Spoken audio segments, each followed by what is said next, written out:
आले आणि यांनी काय सांगितलं, आज मी मुकदम नाही, त्यामुळं त्या मुकदमानं वर्ण तोडाय सांगू द्या, खालनं आयुष्यात कधी हा मुकदम होऊ शकत नाही. त्याच्या पाठीमागे एक कारण आहे, कारण आपण जो गातोय ना याची अक्कलच नाही. त्यामुळे तो असली लोक मुकदम होऊ शकत नाहीत.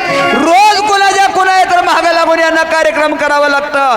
आज ही माझा तिसरा कार्यक्रम होता. पहिला करमाळा, दुसरा इथं आणि तिसरा कवठेमहांकाळ. काही कारण असतो मी करमाळा थांबवलं, कारण मला तो वेळेवर पोहोचू शकत नाही. आणि इथून पुढं 30 तारखेपर्यंत माझे रोज 2 कार्यक्रम मीच मुकदम आणि ह्योच कोयता आहे.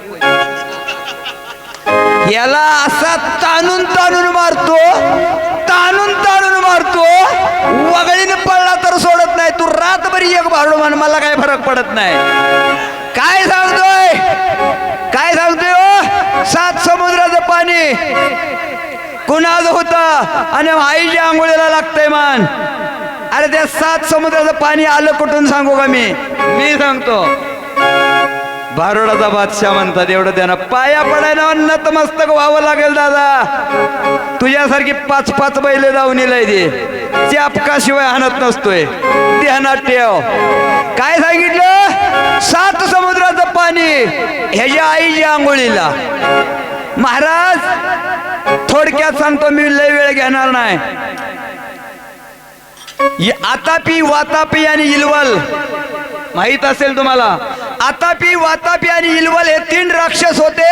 वाट सरूला लुटत होते, गोरगरिबावर दया करत नव्हते, गोरगरिबाचा माल लुटत होते, त्यांना मारत होते आणि सगळं खात होते. तिघं बी भडगंड मौज मस्तीनं झालेले होते. असेच होते 3. 2 इथं आले, एक बिगर बोलवावे मेहमान आणि एक बोलवून आणलेला मेहमान.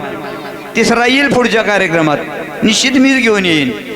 आणि मग आता करायचं काय, मग त्याच रस्त्याने आमचे अगस्ती ब्राह्मण चालले होते. कोण, लक्षात ठेवा, ग्रंथाशिवाय बाहेरचं बोलतच नाही ह्यानं म्हटलं म्हणून. त्याच रस्त्याने आमचे अगस्ती ब्राह्मण चालले होते. त्या तिन्हीचा एक फरक काय होता माहितीये का, 3 जण भाळे बोळ्यांना बोंदायची. कशी, एक जणानं पाहुणा म्हणून बोलवायचा, एक जणानं फळं व्हायचं, विद्या होती, आणि एक जणानं पाणी व्हायचं. मग पाहुणा म्हणून बोलवायचं, या या या, बसा बसा बसा. त्याला फळं खायला द्यायची. फळं खाल्लं, पोटात गेलं, आत राक्षसाला पोट फाडलं, बाहेर आला, लुटला, संपला. आणि असंच आमच्या अगस्ती ब्राह्मणाला केलं या ठिकाणी. ए मध्ये बोलायचं नाही, डबड, ए चिनपाट, वरबाग, ध्यानात ठेव. म्हणून तुम्हाला सांगतो, मग तिथे गेला, अगस्ती ब्राह्मणाला बोलवलं, पाहुणचार केला, फळं झालेला गडी पोटात गेला आणि आत गेल्यावर उळूउळू करायला लागला, चुळबुळ मारायसाठी. अगस्ती ब्राह्मणाने ओळखलं, हा चोर आत घुसलाय. अहो जठर अग्नी पेटवली, पोटावरनं हात फिरवला, आतला आतच मारला. दुसरा होता पाणी प्याला, तोही मारला. आणि तिसरा पळत जाऊन समुद्रात पडला. 7 समुद्राचं पाणी बनलं त्यो. आणि ती आमच्या अगस्ती ब्राह्मणानं पळत जाऊन 7 समुद्राचा एकच घोट केला आणि पाणी प्राशन केलं. जलचर तडपडायला लागले, वायू थांबला गेला, चराचरामध्ये हाकार माजला. देव ब्राह्मण एकत्र झाले आणि अगस्ती ब्राह्मणापाशी गेले. अगस्ती ब्राह्मणा, पिलेलं पाणी महागारी सोड, नाहीतर सृष्टीचा नाही नाट होईल. आणि मग एका मोठ्या टेकडावर जाऊन ही 7 समुद्र पाणी पिलेला अगस्ती ब्राह्मणानं लघवी केली. म्हणून आतापर्यंत समुद्राचं पाणी खारट आहे. ती अगस्ती ब्राह्मणाची लघवी आहे, ती ह्याची आईच्या आंघोळीला लागते म्हणे. काय सांगतोय का, आईला आंघोळी घालताना नदीच्या पाण्याची घाल.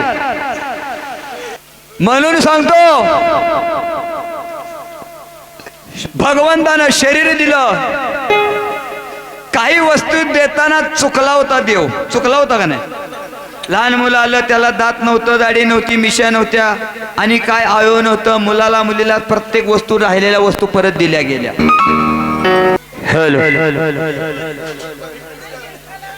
त्या 7 समुद्राचं पाणी इकडं आलं काय, खराट नाही ना, मग काय अडचण नाही. गड्याच्या आंघोळीला पाहिजे. कुठे गेलो वाटतं पळून बघा. मग असे कार्यक्रम चालू असताना तिकडे जाऊन बसलो त्या कोपऱ्यात मुतारीच. आता मी हात मारून घेतला, आता कुठे गेलं का माहित, देवळात गेले. भगवंताने देताना सुरुवातीला दात दिले नव्हते, पुरुष का स्त्री ओळखण्यासाठी मिशी दिली नव्हती, नंतर तेही दिले. ज्यानंतर वस्तू दिल्या ना, काय पहिल्या बी दिलेल्या, वयानुसार 40 नंतर एक एक वस्तू माघारी घ्यायला बी चालू केलं का नाही? मामा तुम्हाला विचारतो, तुमची दाढी पहिल्यापासून पांढरी आहे का आता पांढरी? लहानपणी पांढरी होती ना, बाळोत्यात असताना दाढीच नव्हती. हा असं बोला की, म्हणजे लहानपणी दाढी नव्हती, दाढी आली, काळी आली, परत पांढरी झाली, म्हणजे आपण वयातून रिटायर व्हायला लागलो, डिस्चार्ज झाले आपलं. बरोबर का? बरोबर का?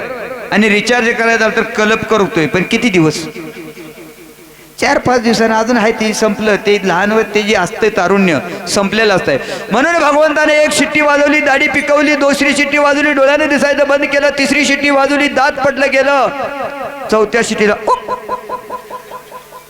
कळणारलाच कळलं. एवढ्या शिट्ट्या होतात महाराज. आता तर शिट्टीच होईना झाल्या. हो, गवा पावायला गेला हो मी. परवा कार्यक्रमाला गेलो होतो बारामतीच्या, बारामती नाही, पुणे जिल्ह्यामध्ये कार्यक्रम आहे.